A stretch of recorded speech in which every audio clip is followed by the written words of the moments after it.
लेकिन आप लोग जो ये पाखंड मचा रहे हो किस तरह ट्रैक्टर की रैलियों को, हमें सब पता है कि ये ट्रैक्टर हैं, आखिरकार वो कैसे आते हैं।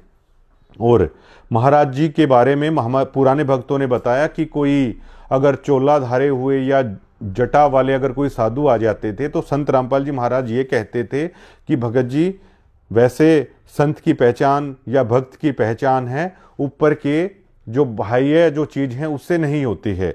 उनको संत जी अपना ज्ञान सुनाते थे और कहते थे कि भक्त जी, अगर आपको ये ज्ञान समझ में आया तो अगली बार सिंपल तरीके से आना और एक भक्त बनकर आना।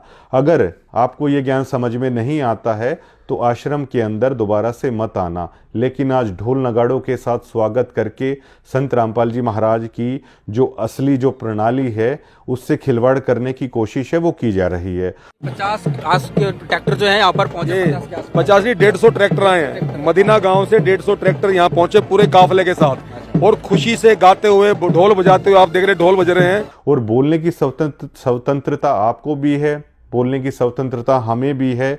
आप लोग आज लाइब्रेरी के नाम पर जो आप ये करने की कोशिश कर रहे हो कि वहाँ करोड़ों रुपए की लाइब्रेरी खुलवा दी। संत रामपाल जी महाराज ने अब शिक्षा के प्रचार प्रसार के लिए और आगे 4 कदम बढ़ा दिए हैं। अभी ये मदीना गांव में एक बहुत बड़ी लाइब्रेरी बनेगी जिसमें हजारों किताबें होंगी और कोचिंग की व्यवस्था होगी ताकि हमारे ग्रामीण परिवेश के बच्चे IAS बने, IPS बने, डॉक्टर बने, इंजीनियर बने। तो इस व्यवस्था में अभी करोड़ों की रुपए की लागत से ये लाइब्रेरी बनेगी। संत रामपाल जी महाराज के जब हम सत्संग सुनते हैं तो शिक्षा को लेकर संत रामपाल जी महाराज कहते हैं कि ये शिक्षा मनुष्य को चतुर बनाती है, ये शिक्षा मनुष्य को गलत रास्ते पर लेके जाती है। इस शिक्षा का मतलब IAS और IPS बनाना नहीं था। भगवान ने आदमी को शिक्षित इसलिए किया कि वो अपने भगवान को पहचान ले। और जहां इस माइंड को लगाना था, परमात्मा ने बुद्धि दी, इस समय एजुकेशन दी है, उस मालिक की दी हुई है कबीर परमेश्वर की, कि इसको भक्ति को समझो, इन सदग्रंथों को स्वयं जानो और पीछा छुटवाओ। आज मान लेते न एक लड़का ने MA कर ली, नौकरी की अपॉइंटमेंट आ गई, नौकरी की तैयारी कर रहा और अगले दिन एक्सीडेंट में मर गया। 16 साल तक विद्या पढ़ी, इंजीनियर बन गया और फिर मृत्यु होगी, स्टार्ट ले इस पढ़ाई ने। लेकिन आज उसी धनान आश्रम के सामने ये दावा किया जाता है कि लाइब्रेरी खुलवा दी गई है और वहाँ से बड़े बड़े अफसर बनकर निकलेंगे। तो क्या जब ग्राउंड पर वो चीज़ हो रही है तो उसको अलग तरीके से किया जा रहा है। आप लोगों की एक भी एक्टिविटी जो संत रामपाल जी महाराज बताते हैं उससे जुड़ी हुई नहीं होती है। संत रामपाल जी महाराज किसी भी राजनीति रैली में जाने का समर्थन नहीं करते। संत रामपाल जी महाराज कभी भी किसी धार्मिक जगह पर, किसी भी आन उपासना की जगह पर जाने का समर्थन नहीं करते। संत रामपाल जी महाराज कभी भी ढोल नगाड़े और इस तरह के नाद जो बजाए जा रहे हैं उनका समर्थन नहीं किया उन्होंने कभी भी। संत रामपाल जी महाराज ने जो किसान कार्यक्रमों में जो नृत्य पेश किए गए, कभी भी उस चीज़ का समर्थन नहीं किया। संत रामपाल जी महाराज ने कभी भी मूर्ति पूजा का समर्थन नहीं किया है और गलत आप 90 डिग्री को ठहरा रहे हैं। और संत रामपाल जी महाराज की वीडियोस आती हैं, आप जो कहोगे मैं वो चीज़ कर दूंगा। अगर संत रामपाल जी महाराज की वही वीडियोस आप भक्तों के सामने आप दिखा देना और उन्हीं भक्तों की मैं मान लूँगा कि संत रामपाल जी महाराज ने ये कहा है कि आप राजनीतिक रैली में जाइए। अगर संत रामपाल जी महाराज ये कह दें कि आप राजनीति रैली में जाइए, आप ढोल नगाड़े बजाइए और शिक्षा का मकसद IAS IPS तैयार करना है, तो जो आप लोग कहेंगे मैं वो चीज़ करने के लिए तैयार यहाँ पर बैठा हूँ। और भाई साहब, पहली बार कोटी का रंग दूसरा था, आज कोटी का रंग दूसरा है। आपकी चॉइस पर कुर्बान हो जाने का मन करता है और आप पर बड़ी फबती भी हैं कोटियाँ, लेकिन आप जुबान से जो बात कर रहे हैं वो एक भक्त की बजाय जो प्रधान होते हैं उनकी लैंग्वेज है वो लग रही है। और जो हाथ में फूकनी उठाए हुए हमारे भाई हैं वो जिन शब्दों का यूज कर रहे हैं, आप 20,000 रुपये के ऊपर किसी को खोखला और किसी को कुछ भी कह देते हैं। नमस्कार सर। सत साहब जी। सर, जिस तरह से 90 डिग्री के जो खोखले पत्रकार प्रवीण जी हैं, उन्होंने संत रामपाल जी महाराज के रिश्तेदारों पर 25 लाख रुपए गबन करने का आरोप लगाया है। किसी ने कहा है कि आदमी की कितनी औकात है, आदमी की कीमत कितनी है, वो खुद ब खुद अपना अंदाजा है वो बता देता है। आप 20,000 रुपये में ही इन लोगों के सामने झुके पड़े हो। 20,000 रुपये में ही किसी को भी आप खोखला बताने का दावा कर रहे हैं। आपके बारे में तो मैं क्या ही कहना चाहूँगा, लेकिन मेरे पत्रकार भाई, कभी अगर आपका जमीर जागे तो गुलामी और स्वतंत्रता में फ़र्क होता है। आपकी मजबूरी मैं जानता हूँ, लेकिन ये 20,000 रुपये कोई इतनी भी बड़ी रकम नहीं है कि आप लोग इनके तलवे ही चाटने लग जाएं। अगर आपको इतनी ही इनकी सैलरी के ऊपर वो है तो आप कभी भी बताइएगा, तो हम सभी पत्रकार साथी आपके सहयोग करने के लिए तैयार हैं। लेकिन जिस शब्दों से पहले इस चीज़ की इस्तेमाल किया जाता है, आपको मैंने कभी तनखैया नहीं कहा। मैंने तनखैये जो हैं मैं उनकी भी आपको बता दूंगा, लेकिन मात्र 20,000 रुपये में जो आप ये माइक लेके जो आप कर रहे हो, हमें तो लगता नहीं है कि आप ये सही कर रहे हो। और किसी ना किसी दिन आप आश्रम में रहते हो, महाराज जी के आशीर्वाद से आप भी सच बोलने का प्रयास करेंगे। आपको भी ये पता है कि किस तरीके से आप लोगों से झूठ बुलवाया जाता है, और आपको झूठ बोलने की आखिरकार ज़रूरत ही क्या है। आप लोग लोगों को सच क्यों नहीं बताते कि जो संत रामपाल जी महाराज के जो भक्त हैं, वो चाहे कोई भी महापुरुष हो, चाहे अन्य कोई भी देवी देवता हो, वो नहीं करते ऐसा। आपको ये झूठ बोलने में क्या दिक्कत है? जो संत रामपाल जी महाराज के भक्त हैं वो किसी भी अन्य आन उपासना नहीं करते। आप लोगों को ये बोलने में क्या दिक्कत है कि संत रामपाल जी महाराज के भक्त हैं, कभी मंदिर में नहीं जाते? आप लोगों को ये झूठ, ये सच बताने में आखिरकार दिक्कत आप लोगों को क्या है? मुझे ये समझ में नहीं आता। आप झूठ के सहारे जो हाइप आपने खड़ी करने की कोशिश की, वो ग्राउंड पर बिल्कुल पूरी तरीके से जीरो है। आप लोग भक्त नहीं बना पाए संत रामपाल जी महाराज के नाम से हजारों करोड़ रुपए बहा के। हाँ, आप लोगों ने आदमी जरूर कमाए हैं। वो जो आदमी कमाए हैं, इसका मतलब ये नहीं है कि उन्होंने नाम ले लिया है। आप किसी ऐसे आदमी को लेके आइए, किसी ऐसे सरपंच को लेके आइए कि हाँ, जिसने संत रामपाल जी महाराज की शिक्षा को ले लिया, उस सरपंची के पद से त्यागपत्र दे दिया है, तो मैं भी मान जाऊंगा और मेरे साथ लाखों लोग भी मान जाएंगे कि वाकई में जो आपने किया है वो बिल्कुल सच है। किसी चीज की सफलता और असफलता इस चीज पर निर्भर करती है कि आपका आखिरकार मूल सिद्धांत क्या है। सतलोक आश्रम का मूल सिद्धांत ये है कि ज़्यादा से ज़्यादा आदमी संत रामपाल जी महाराज से जुड़े, ना केवल जुड़े बल्कि उनके ज्ञान को सुने, उनके ज्ञान आधार से दुनिया में रहें, उनके ज्ञान आधार के साथ सबसे व्यवहार करें। लेकिन आपने हजारों करोड़ रुपए पानी की तरह बहा तो दिया, जो कि भक्तों का दान दिया हुआ ही पैसा है, लेकिन ग्राउंड पर गुरु महाराज के सिद्धांत को, गुरु महाराज की शिक्षा को केवल और केवल आप लोगों ने मजाक का पात्र बना दिया। आज तमाम अखबारों में इस बात की चर्चा होती है, तमाम गांवों गांवों में इस बात की चर्चा होती है कि आप लोगों ने जो कार्यक्रम किए वो केवल और केवल जमानत के लिए किए। आपने जो किया उससे संत रामपाल जी महाराज की गरिमा को ही ठेस पहुंचाने का आपने काम किया है। और खाप प्रधान ने जो लेटर जारी किया था, सतगामा खाप के प्रधान ने, उसमें तो ये लिख भी दिया था कि गुरु महाराज आपकी गरिमा को ये लोग ठेस पहुंचाने की कोशिश कर रहे हैं। वो लेटर मैंने नहीं लिखा था। कल की जो डीगल की पंचायत थी, उस पंचायत में एक आश्चर्यजनक चीज जो है वो देखने को मिली, और वो चीज थी आपके सतगामा ने, आप उसकी अध्यक्षता कर रहे थे कार्यक्रम की। बाड़ंद गांव में संत रामपाल महाराज का कार्यक्रम हुआ। आप लोगों ने संत रामपाल महाराज को किसान रक्षक सम्मान दिया।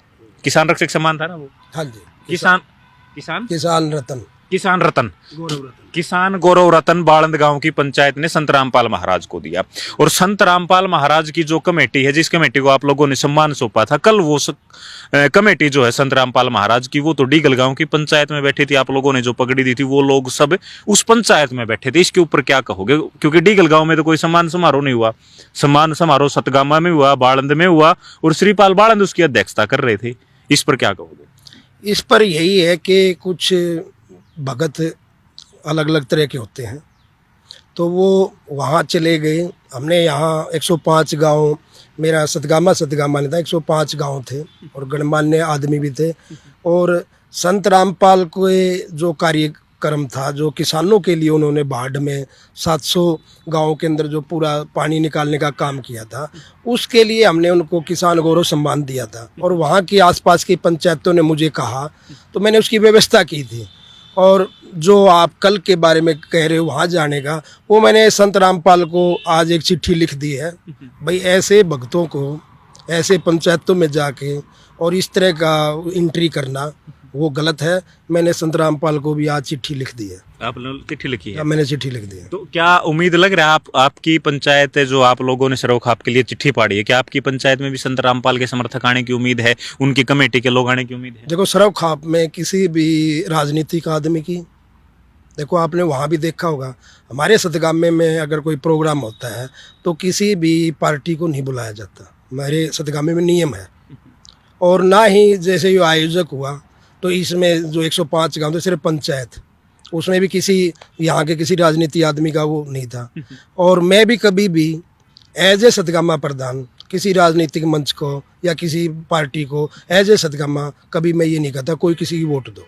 मेरे गांव में भी जैसे इलेक्शन हुए हैं, जिला पार्षद के भी हुए और भी हुए हैं, मैं कभी भी किसी की वोट मांगने के लिए किसी गांव में नहीं गया।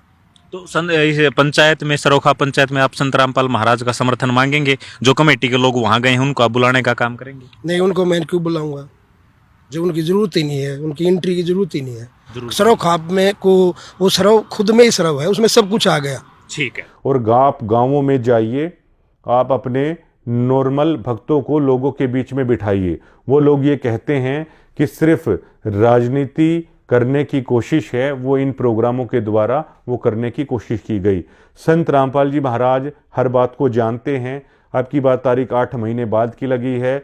अब की बार अगर जमानत उनकी हो जाती तो यकीन मानिए बहुत सारे लोगों को आप ताउम्र ये नहीं बता पाते कि आखिरकार ये प्रोग्राम है वो किस लिए किए गए हैं। गिरावट के बाद लगातार प्रोग्राम रद्द पे रद्द हैं, वो होते गए। अब आखिरकार ये प्रोग्राम क्यों नहीं हो रहे हैं? और जो आप ये कह रहे हो कि घर बना रहे हैं, वो बना रहे हैं, आप पूरे एक गांव को, मैं यकीन के साथ कहता हूं, आप पूरे महाशय एक गांव के घर नहीं बना पाएंगे। अगर आप ही, परमात्मा तो पता नहीं क्या कर देगा, लेकिन जो आप लोग मैनेजमेंट है ना, आप लोग कम से कम आप इतना कर दीजिए कि आप लोग 6 महीने तक ये कह दीजिए पीला पर्चा निकाल के कि 6 महीने तक आप कोई भी आश्रमों में दान मत कीजिए, ये पैसा मत दीजिए। तो तब हम देखेंगे कि आप लोग कितने पाइप हैं वो सतलोक के नाम पर लेकर आ रहे हो, कितने भंडारे हैं आप सतलोक के नाम पर आप लोग कर पा रहे हो। ये आपका जिक्र है, ये संत रामपाल जी महाराज और परमात्मा का जिक्र नहीं है। ये आप लोगों की क्षमता मैं बता रहा हूं। आप लोगों की 1 महीने की क्षमता नहीं होगी जो हाइप आप देने की कोशिश कर रहे हो। इजराइल के पास में पूरा गाजा तबाह है, आप गाजा को सदाबहार और गुलजार दोबारा से कर दीजिए ना, आप कितना कर पाएंगे? तो ये जो मतलब एक केवल आप आश्रम से जुड़े हुए डिवोटियों को ही बार बार सिद्ध करने की कोशिश कर रहे हो। पंडित विष्णु दिगंबर पलुस्कर के बारे में हम लोग 8 या 10th स्टैंडर्ड में पढ़ते थे कि जब वो आलाप लेते थे, जब वो राग कहते थे, तो दरी नीचे से, श्रोताओं को नीचे से दरी खिंचती हुई प्रतीत होती थी। उसी तरह जब आप लोगों को लेकर ये खुलासे हो रहे हैं, जब आप लोग गुरु महाराज के ज्ञान से इतर चल रहे हैं, तो आप लोगों की दरी खिंचती हुई महसूस हो रही है। और आप लोग बार बार मेरे पास तब भी आते थे, मैं तब भी ये बोलता था मुझे इस चीज़ से कोई फर्क नहीं पड़ता है, जो आप अच्छा कर रहे हैं मैं अच्छा दिखा दूंगा, जो आप लोग गलत कर रहे हैं वो भी मैं गलत दिखा दूंगा। इस चीज़ को आपको बड़ा झटका है, इस चीज़ से लग रहा है। और इलाज की ज़रूरत मुझे है या आपको है, आप खुद ब खुद है अंदाज़ा लगा सकते हैं। आपके मुंह से शब्द नहीं निकल रहे हैं, आप चीज़ को कवर करने की कोशिश कर रहे हैं। और जो आप ये करने की कोशिश कर रहे हैं कि डिग्गल ऐसा करे, डिग्गल वैसा करे, तो मुझे बहुत सारे लोगों ने ये भी बताया है, कुछ लोग एक ऐसा गैंग चला रहे हैं सतलोक आश्रम के नाम पे, जो नहीं चाहते कि करोथा आश्रम दोबारा से शुरू हो, ये आश्रम बंद हो जाए। बहुत लोग ये चाहते हैं और मैनेजमेंट में भी कई फाड़ हो रखी है। कुछ लोग चाहते हैं करोथा आश्रम शुरू हो जाए। डिगल और करोथा के जो डिवोटी हैं, आश्रम के कमेटी के सदस्य भी हैं, वो लोग दिन रात मेहनत कर रहे हैं। लेकिन कुछ लोग ऐसे हैं, कमेटी के दूसरा जो हिस्सा है उनसे इतर, वो चाहता है कि आश्रम बंद हो जाए। इस टाइप से भी मतलब आप लोगों की चीज़ें चल रही हैं। तो अब जो लोग बार बार डिगल डिगल कह के जो ये चुनौती देने की कोशिश कर रहे हैं, तो ये आपकी बच्चों वाली हरकतें हैं। मैं आपकी इन हरकतों में नहीं आने वाला हूं। आप लोग दोबारा से कुछ इस कदर चाहते हैं कि डिगल, मुझे पहले दिन से पता है कि डिगल और करोथा में कुछ ना कुछ ऐसा हो कि ये आश्रम है वो मतलब दोबारा से मतलब बंद हो जाए। आधे लोग कमेटी के ऐसे चाहते हैं, आप लोग ही अपनी बात पर सहमत नहीं हो। मैं फिर से कहता हूं, वीडियो से आरोप प्रत्यारोप का दौर मत चलाइए। आप लोग एक स्थान निर्धारित कीजिए और मुझे भी वहां पर बुलाइए। आप जो लोग डिगल के बारे में कह रहे हो, आप डिगल ही आके आप पंचायत कर लीजिए और मुझे वहां पे बुलाइए और पूछिए, या आप लोग सार्वजनिक प्रेस कॉन्फ्रेंस बैठा के उन आरोपों का जवाब दीजिए। आपसे तनख्वाह पाने वाले ही पत्रकार हैं, अपनी ही जगह पर आप लोग बैठे हुए हैं और कह रहे हैं कि हमने करारा जवाब दे दिया है। जवाब ऐसे नहीं दिए जाते। आप ट्रस्ट के लोग हैं, आप लोगों से पैसा लेते हैं, उसके दम पर आप लोग सारी चीजें कर रहे हैं। आप एक जगह पर बैठ के उस आश्रम के अंदर छुप कर ये सब मत कीजिए। आप ऑन पब्लिक आइए, ऑन ग्राउंड आइए और एक पीसी बुलाइए, तब आरोपों का जवाब दीजिए। और एक बकायदा, मैं तो दावा करता हूं, एक स्क्रीन लगेगी जिसमें ये दिखाया जाएगा कि संत रामपाल जी महाराज अपने सत्संग में कहते क्या हैं और आप लोग अपने संत रामपाल जी महाराज के आदेश के नाम पर लोगों से करवाते क्या हैं। तब दूध का दूध पानी का पानी है वो हो जाएगा। धन्यवाद।